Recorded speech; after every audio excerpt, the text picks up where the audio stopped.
Good evening, everyone. Thank you all for joining Congressman Haridopolos' first town hall. Before we kick things off, we're going to wait a minute or two for more citizens to join the call. If you have a question you would like to ask, please press *3 to connect with one of our staffers to put you in the queue to ask a question. There are thousands of citizens in this call, so in order to get as many questions as possible, we ask that you be considerate of everyone's time and keep your questions to 3 sentences or less. You can also press *6 to sign up for the newsletter and stay connected on what Congressman Haridopolos has been working on. You can always reach out to Congressman Haridopolos through the Contact Me portion of our website, calling our office, or following us on social media at Rep. Haridopolos. Again, if you have a question you would like to ask, please press *3 to connect with one of our staffers to put you in the queue to ask a question. We're now ready to begin, so I'm going to hand it off to Congressman Haridopolos. Good evening, everyone, and thank you for joining me. It's an honor to serve as your representative in Congress. I truly appreciate each one of you taking the time to be a part of this conversation. This town hall is about you, your concerns, your ideas, and the issue that matter most to our district and nation. I'd like to ask you to please press *3 to connect with my staff, and they will assist you in taking your live question. As a new member of Congress, I want to start by saying how humbled I am to have your trust and to serve your community. Since taking office, my focus is bringing common sense solutions to Washington that reflect the values and priorities of the people I represent. Over the past few weeks, I've been working to pass common sense policies. I want to secure our borders, support law enforcement, and grow our economy. It's been a whirlwind first 2 months in Congress. Since taking office, I have had over 40 in-district meetings with local leaders, business, veterans, and other citizens, conducted 22 interviews with local and national media, and have been appointed to key committees here in Congress. We are moving at record speed here in Washington in my first few weeks alone, and I voted yes on several bills. First, bring back American energy dominance, protect law enforcement during car crashes involving illegal immigrants, combat the fentanyl crisis, hold China accountable for manipulating global trade, and hold illegal immigrants accountable for all crimes. My commitment is to deliver results for our community, fighting the fentanyl crisis, ensuring Brevard, Indian River, and Orange County remains the center of space innovation, and honoring the incredible achievements of our heroes. I even joined Brevard and Indian River Sheriff's Departments on a ride-along to see firsthand how they are keeping our communities safe. And while Washington can be a frustrating place, I want you to know that we are making progress. We're taking action to secure the border, restore American energy independence, and rein in reckless government spending. But tonight is about you. I want to hear your concerns, answer your questions, and take your feedback directly about what's happening in Congress. Whether it's protecting Social Security and Medicare, securing America's borders, strengthening our local economy, or cutting government waste, your voice matters, and I'm here to listen. So let's get started. Thanks again for joining us here, and I look forward to the conversation. Again, if you'd like to ask a question, please press *3 to connect with my staff, and they will assist you in asking live. Press *6 also to subscribe to my newsletter. And so with this, we'll now take our first caller.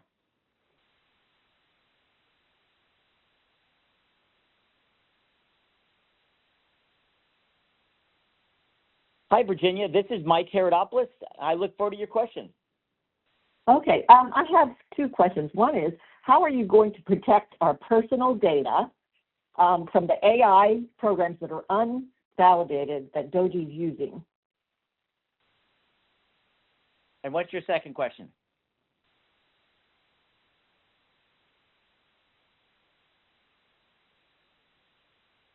Congress is in charge of the budget, and yet all this, the DOGE has taken over that responsibility. Well, thanks for your question. I'm glad you asked. First of all, DOGE is continuing to shine the light on the fraud that we've already uncovered, as the American people deserve to know how their tax dollars are being spent. Elon Musk is not conducting this work within each agency himself. DOGE employees are doing so in full compliance with federal law, appropriate security clearances, and as employees of the relevant agencies, not as outside advisors. Each employee went through a thorough vetting onboarding process and has the appropriate security clearance to protect your data. The DOGE employee, meaning government employee, must abide by the already established procedures to ensure sensitive information is protected. And the good news to report is, considering we have a huge debt of over $36 trillion and a deficit of almost $2 trillion, the DOGE group has already identified over $55 billion in waste and fraud, and I'm glad to see they're doing that. And to add to your second part of the question about the balance of power, what's good about this program is, considering the waste we've already found, I think it's only smart to wait, check to see what dollars are going out the door now, and see if they're fraudulent or waste. And if they are, of course, we'll put that back into the Treasury, and the Congress will look at how we spend our dollars. This is a check and balance system, but like anything else, when you suspect fraud, the last thing you want is for your credit card company to pay a fraudulent bill. We're not going to do it either. So thanks for your good question.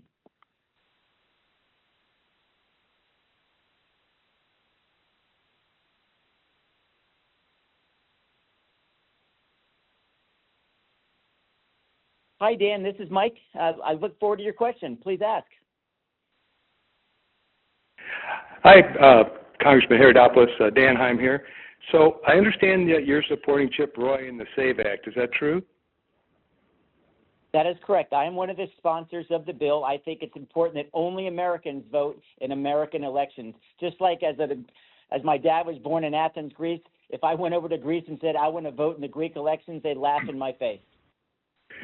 I agree. And then in terms of vote by mail, that's the only form of voting here in Florida where you're not required to present a photo ID when you cast your ballot. Is that something that you could also consider as part of election integrity?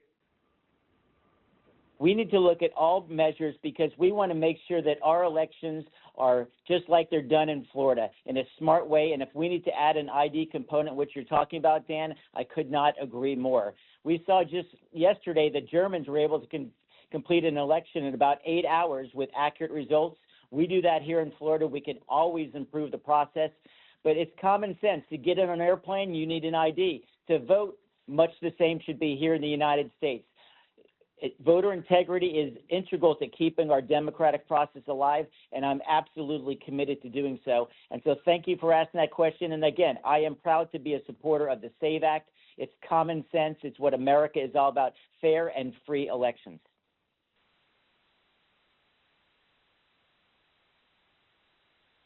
All right, and our next question is coming from Luke. Luke, your question, please. Hi, Congressman. I am calling to ask what you believe Congress's role in congressionally approved budgets and offices. Because, I mean, Congress is our representative, not Elon Musk. So I believe the onus of this falls on you and not he. What do you believe Congress's role is? Good question, Luke, and I think that's a very fair question. As you know, I'm a former U.S. history teacher at the college level, and there's a checks and balance system in our country. And we need to make sure when dollars are appropriated, they're put in the proper place. Let me take one step back. If you recall, just a few months ago, Congress also passed legislation and budget to fund the Ukraine war and also Israel. And sadly, the previous administration chose not to deliver some of those funds to help our ally Israel. That said, I think as I mentioned in the earlier question we got, I think it's really important that when we see all of this waste and fraud that DOGE has identified, let's make sure that it's going to the right place and it was appropriated correctly. And if it was, of course, we would appropriate those dollars because that is our process. But in the meantime, as I mentioned before, when you have your credit card bill or you get a bank statement that you think is fraudulent, what does the bank do? They hold back that money and make sure it goes to the right place. But I think oversight is essential. This budget that I'm working on right now is going to make sure that the dollars that you've earned and now pay in taxes go to the rightful place. So good question. I think it's fair, but DOGE is working. They've already identified over $55 billion. And I'm glad to see that these folks that are checking this in the DOJ have background checks, are government employees, not outside contractors, and have had all the safety questionnaires so that your personal information is protected. It's essential, it's private, and I'm glad to see we're doing it the right way. But let's also remember, we're talking about almost a $7 trillion budget. I think they might make some mistakes. Let's hope they're limited. But this is the way that we uncover fraud so that your tax dollars go to the right place and we don't continue to borrow in out-of-control fashion.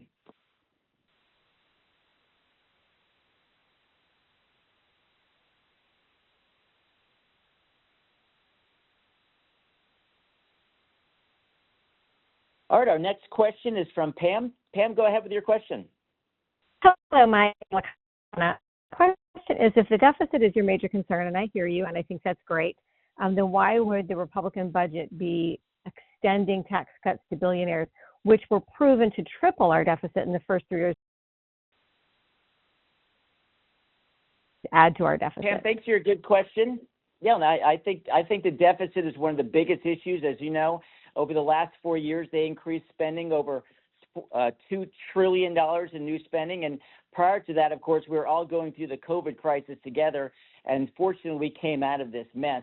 That said, the reason why that I'm supporting the tax cuts is if we don't reenact the Trump tax cuts, you would see a tax increase. The average one would be a 22% tax increase, and 91% of all taxpayers would see their guaranteed reduction cut in half. Again, let me stress that number. 91% of taxpayers would see an increase in their standard deduction.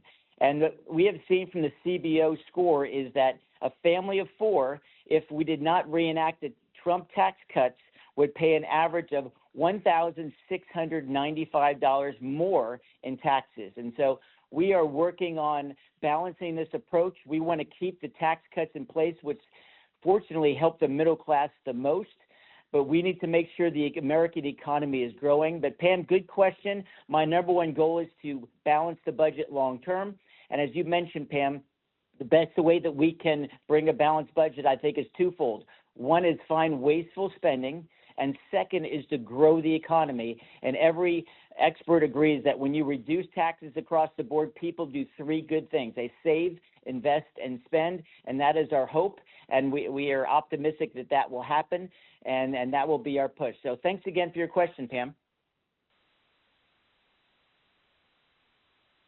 All right, our next question is from Eugene Sims. Eugene, what's your question? My question is, when will we see actual proof of the Dodge savings? We keep seeing papers fluffed in the air and numbers thrown out like $55 billion, but nobody shows us any paperwork to prove those issues. Yeah, I think that's a great point, Eugene, and I think that's one of the things that the DOJ team needs to do. Let's have complete transparency. And if you didn't, and so there is a website that's going to be showing this proof. It's called doge.gov, and I invite people to look at it. And Eugene, just so you know, one of the reasons why the DOJ was formed is that when Congress asked the previous administration, hey, how are we spending the money? They were literally not shown the books that we're looking at today. So just to give you an idea, to know that, so you know that I'm consistent, when I was the president of the Senate many years ago, I, like you, believe in complete transparency. And we created a website called Transparency Florida, and it showed not just where your tax dollars were raised, but where they were spent, and even the contracts that were given out, so you know if anybody's buddy was getting a benefit from some of these programs. Transparency is the key. And so the the bill that I'll be introducing shortly mirrors what I've already done in Florida, because I believe in spending, not just government in the sunshine, but spending in the sunshine. So you should be able to see where every tax dollar is spent, so we don't have some of this wasteful spending like we've seen recently. But to your question, Eugene, great question. So go to doge.gov, take a look at that. And as you know, you can contact my office at any point. So send an email if you see some double accounting, whatever it might be, because, again, the way we control wayward spending is we put all of this into the sunshine. You deserve to know where every tax dollar is spent because it's your money. And when we put government in the sunshine, I think a lot of the bad ideas will wither and die under the sunshine, and the good ideas will prosper and grow. And so, great question. I'm really glad you asked it. All right, our next question is from Signe. Signe, your question. Thank you. Your website states in part, we believe that the appropriate role of a limited government is to protect liberty, opportunity, and security.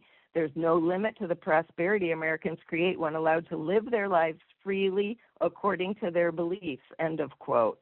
However, and especially in Florida, our liberties are being severely curtailed. Examples include book bans, laws against women's reproductive health care, even as 57% of Floridians support a woman's right to choose, laws against transgender care, the elimination of Black History studies, the rejection of mentions of the pluralism that is the bedrock of our multicultural society, and the racist war against non-white immigrants while white immigrants are being welcomed. That is not liberty.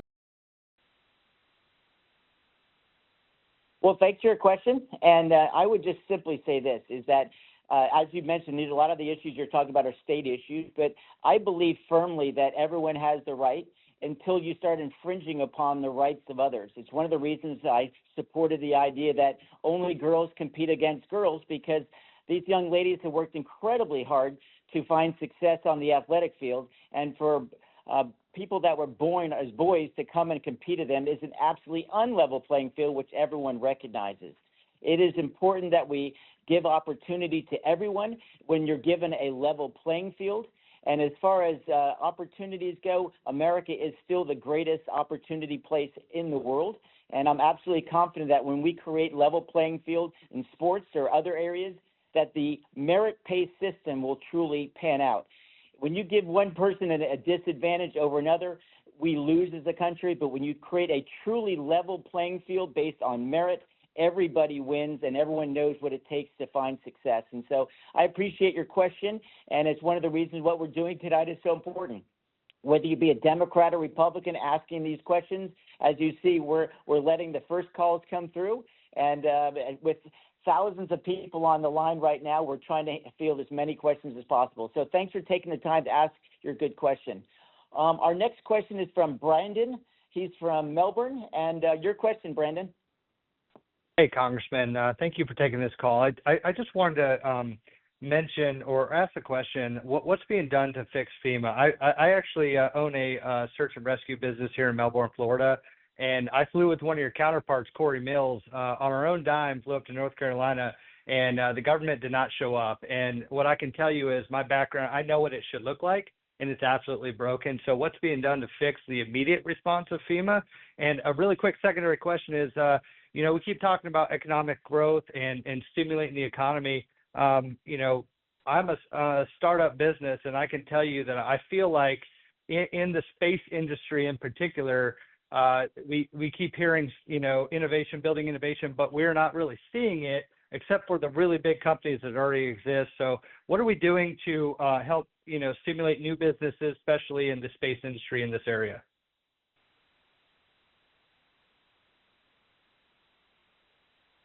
A good question. Thanks so much for your question, Brandon. First and foremost about FEMA, what happened in Western Carolina is tragic, and I can't thank you enough for taking the time to visit with Corey Mills. As you know, the congressman just west of me here in Florida did a remarkable job of firsthand helping people out, so thanks for doing that.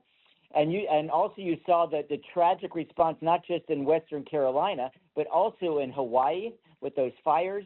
And more recently in California, the incompetency of the previous administration was staggering, and it is unacceptable. As you know, here in the state of Florida, we run a first-class operation. As you know, we do an amazing job of responding to things like hurricanes, having the infrastructure in place, pre-positioning trucks so that people get their electricity back, and you even saw how quickly they rebuilt bridges.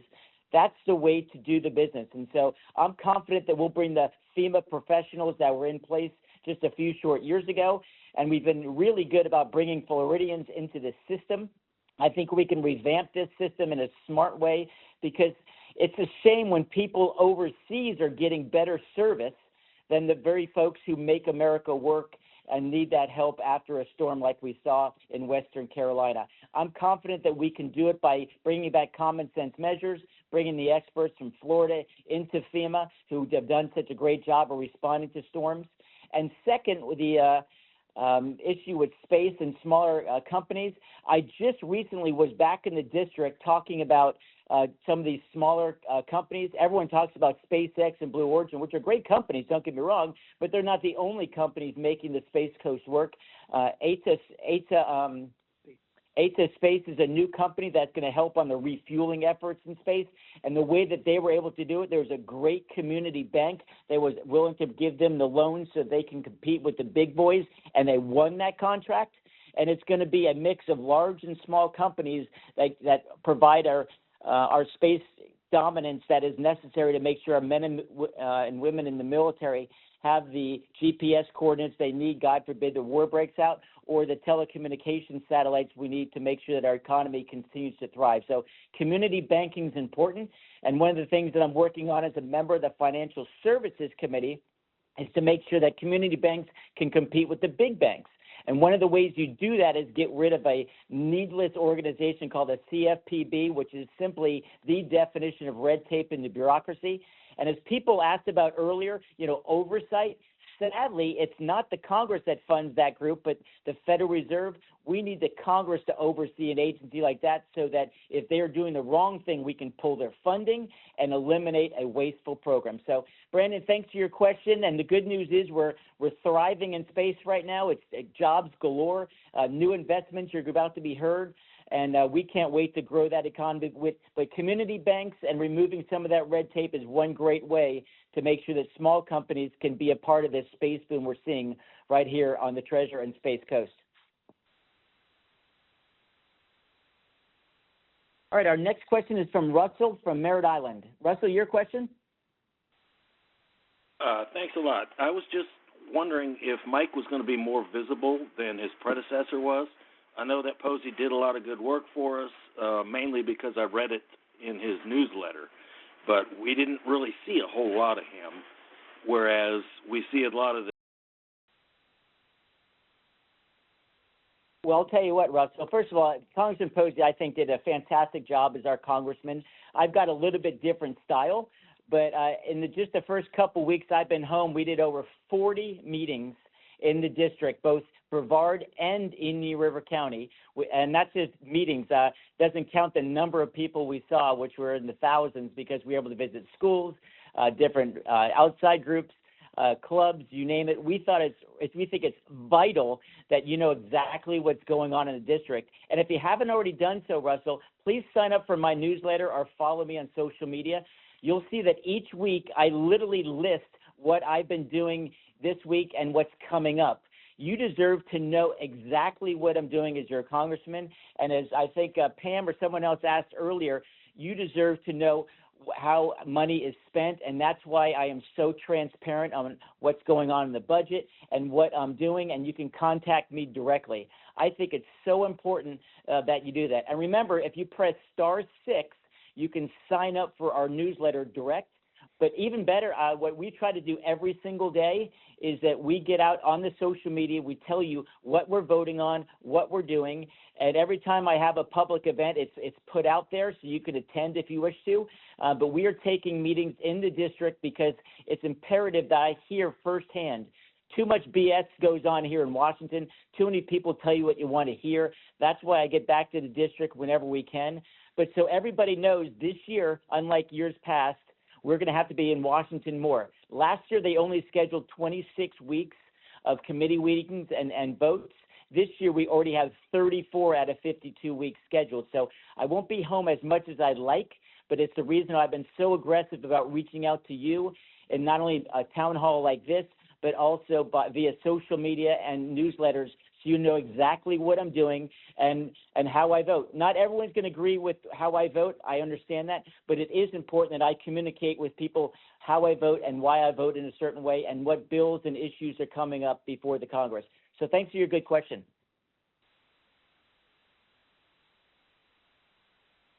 All right, our next question is from John. John, welcome, and thanks for your time. Thank you for taking my call. Back to DOGE for just a second. I'm very supportive of these audits. I'm glad they're going on. I am a little bit concerned that they're being conducted pretty rapidly and maybe not with the depth of analysis that they need to make sure that we don't throw out the baby with the bathwater. You know, there are some sharp folks that work in government, and we want to make sure we retain those. There's some good programs that we want to retain as well. So I just hope that you folks are exercising your congressional oversight to make sure that this is being done very intelligently and not, with a rash, reactive, mentality. Your thoughts on that? Well, I'll tell you what, John, it's a thoughtful question. I appreciate it. Let me bring up a couple perspectives on that. First and foremost is I couldn't agree with you more. As I mentioned earlier with the caller, I think it is a challenge when you take on a $7 trillion budget. And as even Elon Musk admits, they're going to make some mistakes, and I think that will happen, unfortunately. But this is the moment we're in with the $2 trillion shortfall and, of course, the $36 trillion overall debt. The other limitation is the issue of the union rules here in Washington. Most jobs, government jobs, believe it or not, are protected by unions. And at a minimum, in order to fire a person for gross incompetence, not showing up, let alone other violations, it takes a minimum of 18 months. So unfortunately, the disproportionate number of people who let go were the new hires, not based on sometimes ability, but the realities of the budget, or that they can't get it, and some employees who aren't doing their job. It's one of the reasons I think Elon Musk sent out that recent email about, hey, tell me the 5 things you did this week, kind of like I do every week about what I'm doing in Congress. But let me give you one example where I can get involved so that we stay on mission. As you know, I represent Kennedy Space Center, and as you probably know, we want to make sure we get to the moon soon. And so what we have done is that there were some thoughts about being some cuts in NASA. What we did is we called up and said, look, we are on the verge of Artemis 2 going off. We need all hands on deck. And sure enough, they did not make the cuts there. But I've warned every one of the bureaucratic leaders in our government. I said, look, you better be talking to your best and brightest and ask them to stay. And candidly, some of the folks that you think aren't doing their job or pulling their weight, maybe they should take that buyout. And as you know, a lot of government workers have taken that buyout to this point.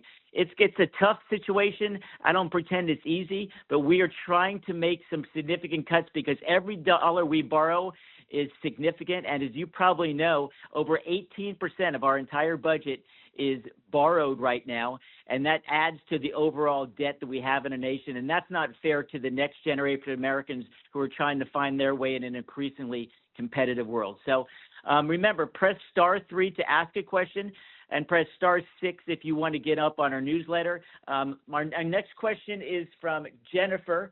Jennifer, your question. Hi. Yes. So first, I would love to have an in-person town hall meeting, but I want to just express that I am deeply concerned about the multiple actions that have threatened our democracy, put us in a constitutional crisis, the threats against human rights, social safety nets. First, the U.S. government is detaining migrants at Guantanamo Bay without due process. It's inhumane and unacceptable. Second, we continue to see a lack of accountability for Donald Trump despite. Well, thanks for your question. First of all, they're not migrants, in my opinion. They're here illegally. It's called illegal immigration. And I do not support illegal immigration for multiple reasons. First and foremost, there are young boys and girls being sold into sexual slavery. Fentanyl is coming across our border and killing tens of thousands of Americans every year. About 10% of all Medicaid, and you brought up the idea of the safety net, 10% of all Medicaid spending is going to illegal immigrants. And border towns and other folks around the country are being overwhelmed. And that's one of the reasons why you have high rent prices, because there's just fewer and fewer places that they can stay. And so it's a humanitarian crisis. And I'm glad to see the president in short order, by bringing back the old policies, has all but eliminated illegal immigration on our border. He has negotiated with the Mexican government so that Mexican military is actually moving people away from the American border and back to their country of origin. You know, the only crisis, in my opinion, is this is not a constitutional crisis. I talked about it before. We're working out the checks and balance system, making sure that the dollars that are spent wisely and without fraud. And if it was done legally, we'll release those dollars. But like I said before, any fraudulent thing should be checked before you cut that check. And again, finally, we need to focus on America first. It is absolutely vital because people who are earned the benefit of Medicare or earned the benefit of Social Security should not have the pressure of more and more dollars being spent on people who have come here illegally. And I'm not even talked about some of the violent acts that caused us to pass a bill like the Laken Riley bill, where she was murdered by a known criminal who came across our border. So we can't be tough enough on illegal immigration. People who come across the border, too many of them have not respected the rule of law. And let's never forget, as we're a nation of immigrants, because of this, people who want to come here legally are being denied this opportunity because of people who come here illegal. Thanks so much for your question. All right, next we have Joe. Joe, your question? I'm not sure if it's me or not. My name is Joe Beth from Satellite Beach. J.O. Okay, yes. yes, that's you. Come on in. Okay, so my question is, how would you feel about trying to get traction in Brevard County and Indian River County for pharmaceutical manufacturing? We have a terrible problem in the United States with pharmaceuticals. I'd like to see some local manufacturing in the U.S. and lower prescription drug prices as a result of that. Well, Joe, that's a really thoughtful question. And as you know, we need to bring as many jobs back home from overseas as possible. You see how they manipulate labor laws and other things in other countries. We need, as we learned from the COVID crisis, that we need to make sure our medical supply lines are strong so we're not dependent on countries, especially the communist dictatorship that is China. And so we need to offer these incentives. It's one of the reasons I support the tax cuts. You remember, there's R&D tax credits, manufacturing tax credits, which incentivize companies to either come back to America or grow businesses here in America. And the other thing that's important is that this tariff situation. Remember, the tariffs are unfair, meaning that what has happened is that we need reciprocal tariffs. If you in another country like India that has a 39.5% tax rate on agricultural products from the United States to India, yet we only charge them 4.5%, that's not fair. A European car comes over at only a 2.5% tax rate. Ours is 10 when we try to sell in Europe. We are not looking for the upper hand. We are looking for a level playing field, and that's the fair thing to do, and that's how we bring pharmaceutical companies and others to the United States, because we need that medical supply line. And finally, we are the most generous country in the world, and we proved it after World War II by helping our allies after the devastation of World War II. But that was almost 100 years ago. Europe is on its own feet again. They need to compete on a level playing field, because a level playing field makes it where the best and the brightest and the best products are made, not just here, but around the world for our consumption. So, Joe, thanks for your question. The good news is that a lot of jobs are coming here to Florida, especially in the space industry. SpaceX will be making a huge announcement this week, and I'm just so excited about those jobs are coming to Florida, high-paying jobs that I call not just jobs, but wonderful careers. So thanks for your question, Joe. All right, our next question is from John. Already we've answered 11. We're going to do as many as we possibly can because your voice is incredibly important to me. Thanks, John, for holding. And what's your question? Hi, Congressman. Hey, I wondered if you could just expound upon the situation of NATO and our lack of support for it right now, and our support for Russia. I mean, I'm just flabbergasted that we're not more supportive of NATO and Ukraine right now. So your comments, please. Yeah. No, Thank you, John, for your question.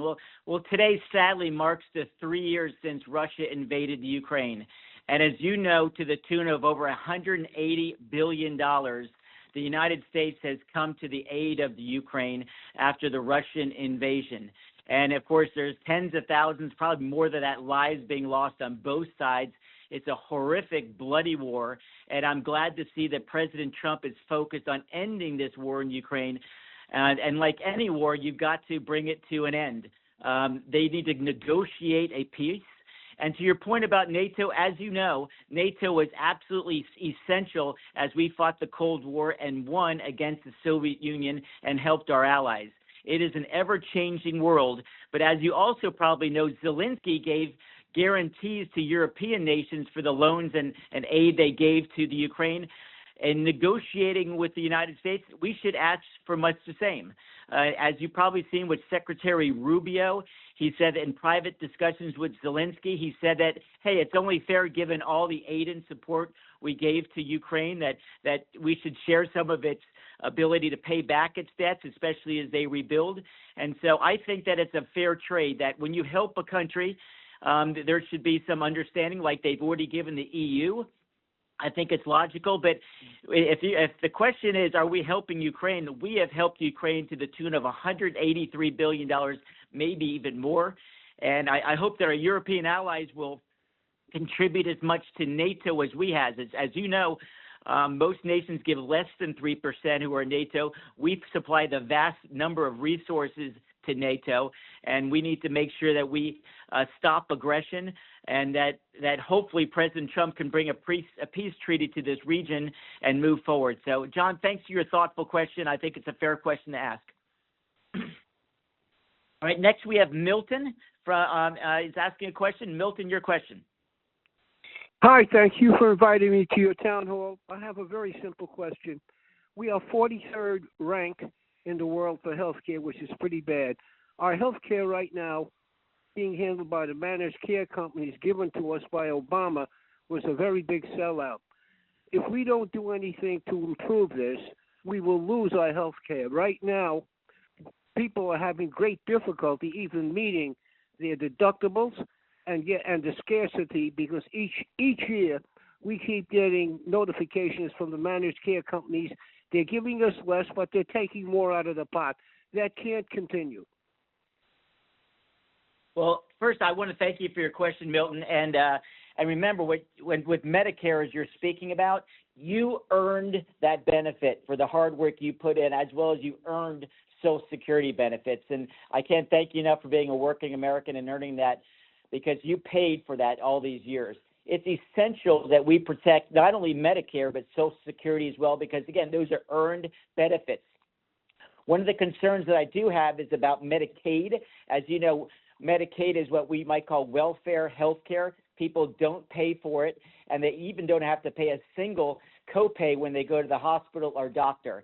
And so, and as you probably also know, Milton, when you're on Medicaid, the provider, meaning the doctor, does not even get reimbursed for what the actual cost to see the patient. And so what you have oftentimes is a cost shift, which has caused private health care and Medicare to cost even more.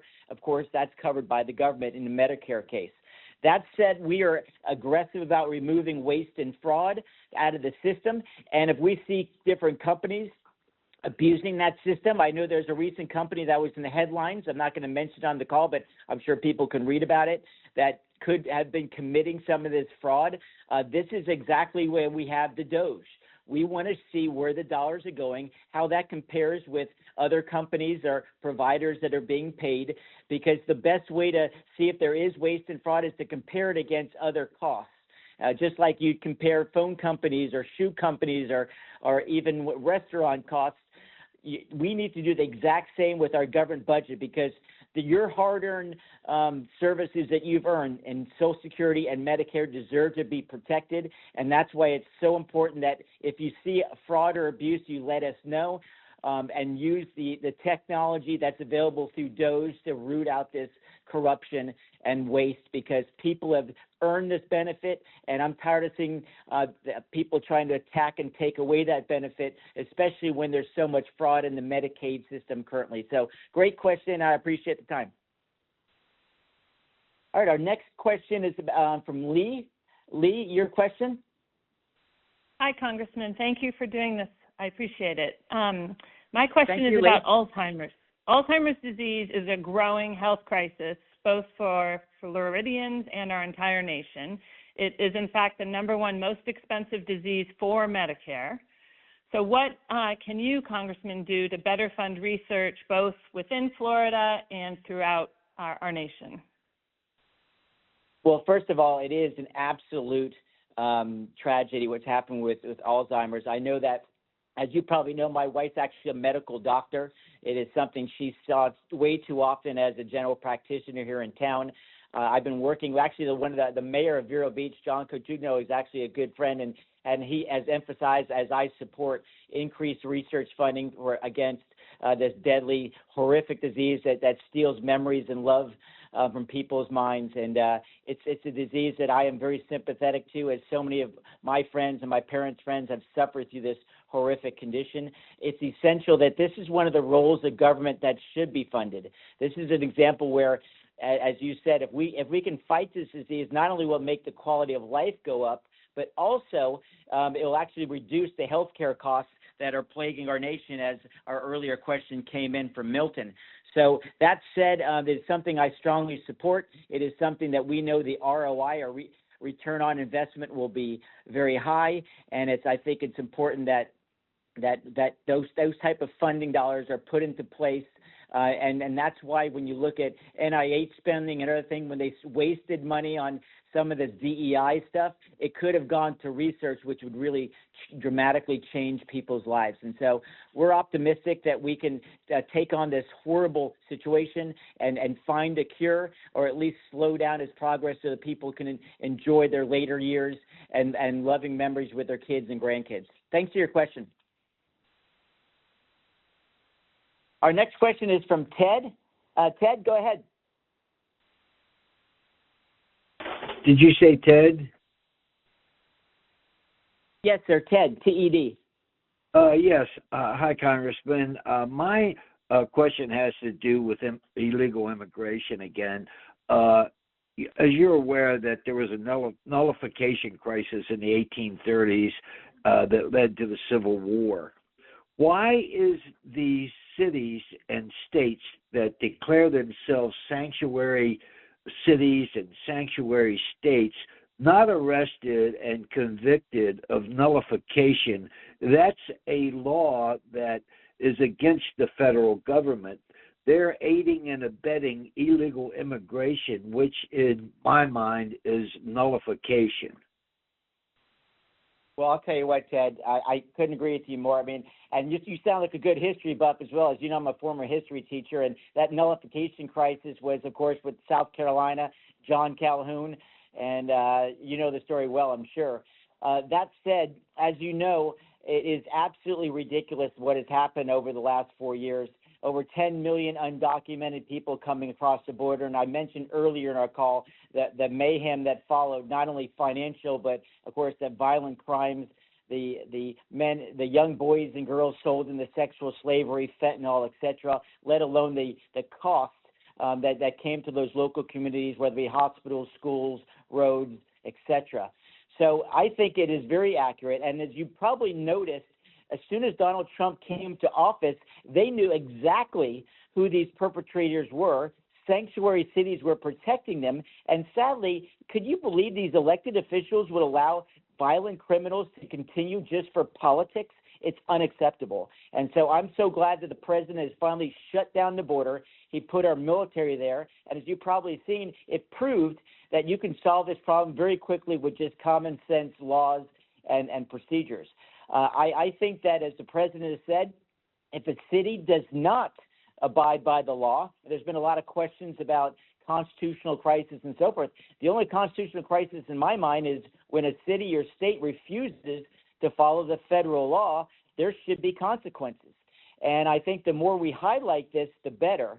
And so sure enough, I think that these sanctuary cities better get their act together, or they will lose their dollars because they are not following the law and costing the rest of America not only the cost in dollars, but some of the mayhem that's come when people come here legally and try to take advantage of the system. So, Ted, thanks for your question. But the good news is that the Border Patrol has said that the number of people at the border have been reduced by over 85%.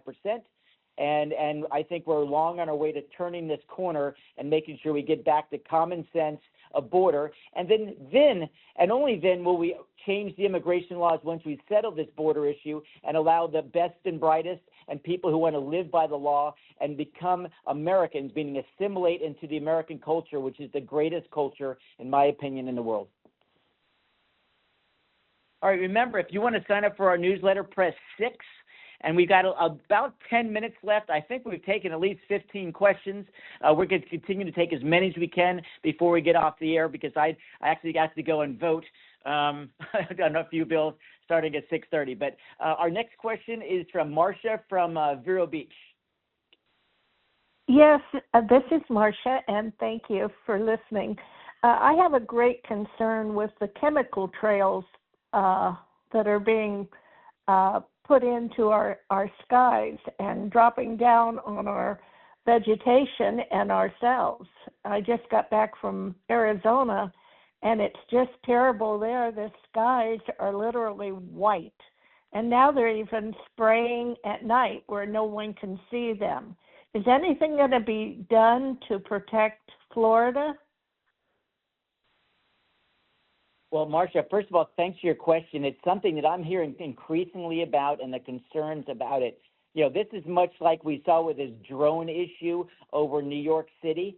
You probably saw that, and they finally got to the bottom of it all. But people deserve to know exactly what's going on, and it's one of my themes tonight, transparency, making sure that you know exactly what's going on.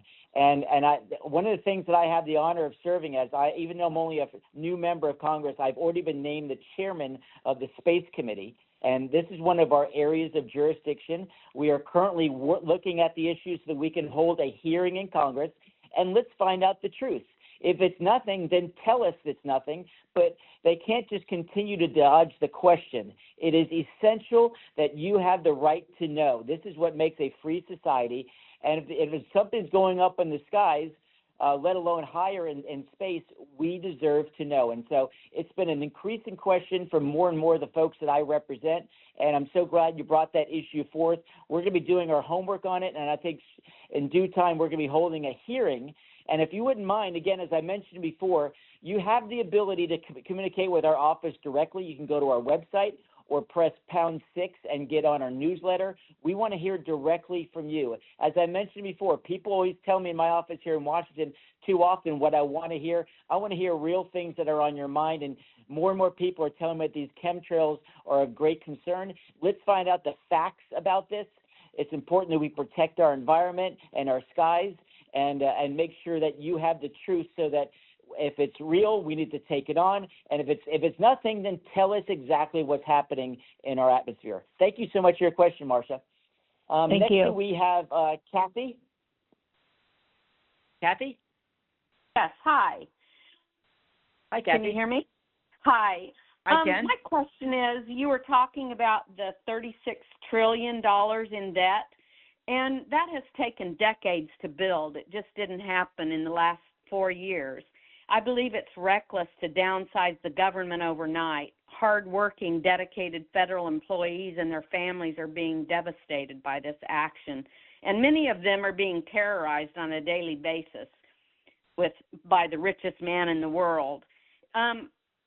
Does that concern you at all? Is there anything you're willing to do to stand up for these employees? It would make much more sense to take a couple of years or even the full term of the president to downsize the government in a more efficient and humanitarian way. Well, thank you for your question. I think it's a fair question, and as I'm not sure if you heard the other earlier part that I had mentioned, but as you know, a lot of these jobs, even for the employees that aren't doing a good job, are protected for at least 18 months, and so the folks who have been let go at first are the ones who are recently hired, which often happens whether it be in government or in the private sector. That said, I agree. This is a Republican and Democrat problem. All I can do is offer my expertise and experience to try to solve it. And let me give you just a little background, if you don't mind. When I led the Senate about 12 years ago, we had a big budget shortfall in Florida, but we took a thoughtful message, and we actually balanced the budget despite a $4 billion shortfall and a $75 billion budget. We can get this done by smarter spending and also making sure we grow the economy, incentivize companies like someone had asked earlier about pharmaceuticals coming into our area. So that said, when people say they're terrorizing government employees, I don't think if someone had sent me an email and said, hey, tell me what you did this week, I wouldn't consider that terrorism. But I would say this, we need capable people in the government. As you've seen, the president said, we'll give you a buyout, and a lot of people took him up on that offer. I also have mentioned how I protected those jobs at Kennedy Space Center because the Artemis program is of paramount importance. But I've also said that, we need to right-size the government. And one way to do that is for their managers of these different federal agencies to go to their best and brightest and ask them to stay. And also recognize, like in any company, let alone our government, there is some dead wood there, folks who aren't showing up to work or doing their part. There's going to be some tough situations happening. But when you have a $2 trillion deficit, I can't wait 4 years because that's borrowed money. That's on the backs of our kids and grandkids, and why we're doing our best to first identify wasteful spending and second, right-size the government. I feel for the folks who worked hard and have been let go, but I also know the people who are outstanding employees are going to find a changing economy, and they're going to find opportunities. But this is something that happens in the private sector every day. But I hope that the people who work hard can get that new opportunity. And remember, the president offered that buyout, and some people took him up. I think over 75,000 people actually took him up on it. But I wish we had more time. Of course, we want to be sympathetic, but remember, $2 trillion a year we're spending more than we're taking in, and that's untenable, and it's the reason why we need to grow this economy and continue to find waste and fraud, and most importantly, you need to see firsthand how your budget dollars are being spent. So next question is from Brian. Yeah, yes. Brian, congratulations. You're the last guy tonight. But what's your question, Brian? All right. Well, I've got probably the shortest question. Okay. What's your position on green energy? I haven't heard anything, as opposed to fossil fuel energy. And that, of course, means solar panels. Sure. Well, I'll say this, Brian. Good question. I'm not sure if I know that this has been a 1 hour phone call. People are really patient and listening. So thanks for everyone for joining us tonight. I'm sorry I couldn't get to every question. But, Brian, I think we need what I would call an all-in energy solution. One thing that we need to take advantage of is that we are one of the blessed nations of the world with fossil fuels. And as you know, it's what makes the economy work, not just in your gas tank, but so many other things. But there are some new technologies that are emerging, whether it be solar, nuclear, wind, you name it. And it'll depend on the area that you live in to get the best ROI. We want to make sure we maximize that. And we don't want to be relying on countries like China because they're the vast provider of solar energy panels, et cetera. That said, we need to build up our strategic oil reserves because we cannot put ourselves in a precarious position. And the more reserves, which we just unlocked recently by making sure that fracking continued, is that we can negotiate better with the Middle East, and we will stop buying oil from countries, communist dictatorships like Venezuela, which was happening in the previous administration. I think what we need to do is have that all-in energy solution. But when you offer incentives, it has to be for everybody, not just one industry paying favorites one way or the other. And one final thing I'll say is this. Obviously, we need to look at all of these options. But the other one, remember, is that China and India are the vast suppliers of carbon in our atmosphere. They do not live by the same rules. They pollute at will. They're still building coal power plants. We, of course, have moved to primarily natural gas plants. But you can't compete with other countries when they allow slave labor and have no environmental conditions or labor laws. That's what's happening right now in China. So we have to strike the right balance, and we need to bring energy costs down, because when you bring the energy costs down, that means that it costs less for food to get delivered to grocery stores, let alone restaurants. And that, along with big government spending, has been the biggest driver of inflation in our economy. So I'm not against alternative energy. I think it's part of the solution, but we can't favor one type of energy production versus another. And as we found with some of the, let's just say, bad investments that were made in previous administrations, taxpayers are still paying that price. So we need to find a balanced approach, and I'm optimistic we can. So, Brian, your question was the last one tonight. I really appreciate everyone's time tonight. I thank you for asking thoughtful questions.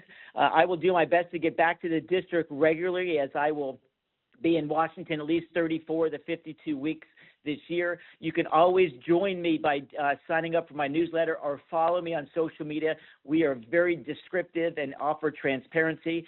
But I want to thank you again for engaging us. It's an honor to serve as your congressman here in Washington, D.C., and as a 35-year resident of the Space and Treasure Coast. I am just so proud to be here representing you, and the best way I can do that is by listening to you consistently like I've done tonight. I can't thank you enough for joining us, and I hope you have a wonderful evening. And if you want to, our night's not over. I still have to go to the floor and vote, and then I'll be spending an hour talking about the space industry and how important it is to our nation. So tune in on C-SPAN, or always feel free to reach out to our office. We really appreciate your thoughtful questions tonight, and good night.